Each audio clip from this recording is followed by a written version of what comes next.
Module 4. The Multifaceted World of Alcohol. Step into a time machine, and you'll find that alcohol has been a companion to humans across centuries, cultures, and continents.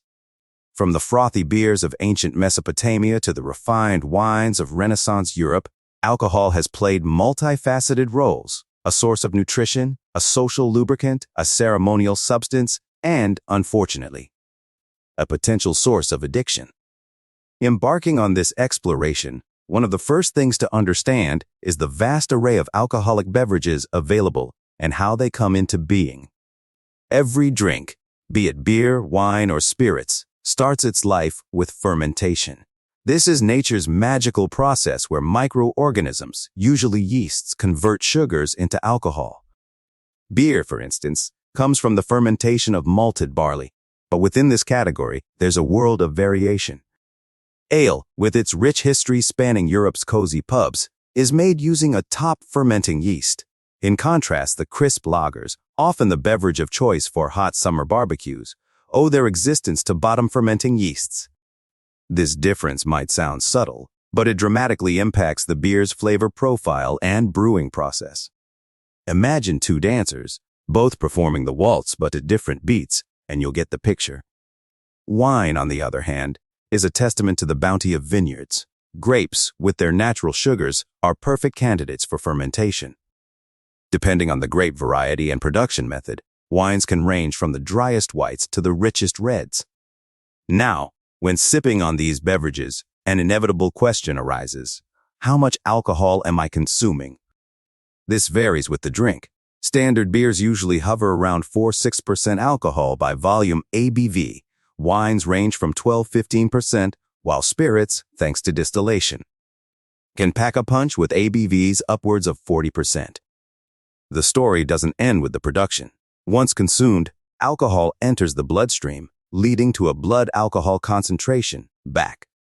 Imagine throwing a few pebbles into a small pond versus a vast lake. The pebbles represent the alcohol, while the pond or lake symbolizes the body size of the drinker. A smaller body will feel the effects of alcohol more acutely than a larger one, given the same amount of alcohol. Moreover, how quickly one drinks can also spike the BAC. This is why guidelines and legal limits, often a BAC of 0.8% in many jurisdictions, are set to ensure safety, especially when activities like driving are involved. Beyond the immediate effects, chronic alcohol use can have profound impacts on the body. The liver, the body's detox workhorse, bears the brunt. While it tirelessly works to metabolize alcohol, excessive consumption can lead to conditions ranging from fatty liver disease to cirrhosis. The brain isn't spared either. Chronic alcohol use can impact its structure and function. Interestingly, there's a debate about whether the effects on the brain stem from alcohol exposure itself or from potential malnutrition that often accompanies chronic alcoholism. It's a bit like questioning whether the damage to a sinking ship is due to the water flooding it or the neglect in its maintenance. And then there's the societal perspective. Alcohol use, especially when it tips into the realm of addiction, has far-reaching consequences. Organizations like Alcoholics Anonymous, AA, have risen as beacons of hope for many. AA's foundation is the belief in the disease model of alcohol dependence. They propagate the idea that alcoholism isn't a moral failing but a disease, much like diabetes or hypertension. This perspective, while debated in some circles, offers solace and a sense of understanding to many grappling with addiction. Let's sprinkle in some real-life scenarios to bring these concepts alive. Consider Ben, a lover of the finer things in life. Every evening, as the sun dips below the horizon, he indulges in a ritual, sipping a small glass of wine. His friend Jerry, however, sees this as a health risk, but a visit to the cardiologist offers a revelation. Moderate drinking, like Ben's single daily glass, might actually have protective effects on the heart when compared to total abstinence. Now, imagine the setting of a bustling party. Amid the laughter and chatter, there's often a combination of alcohol and caffeine, with many reaching for coffee after having one too many drinks. They believe it sobers them up. While caffeine might counteract some sedative effects of alcohol, making one feel more alert, it doesn't reduce the actual impairment from alcohol. It's akin to turning up the lights in a room filled with obstacles. The hazards remain, even if they're more visible.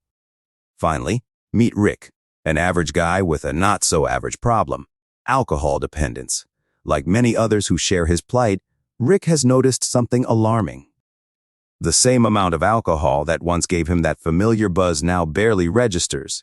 He needs more drinks to achieve the same effects.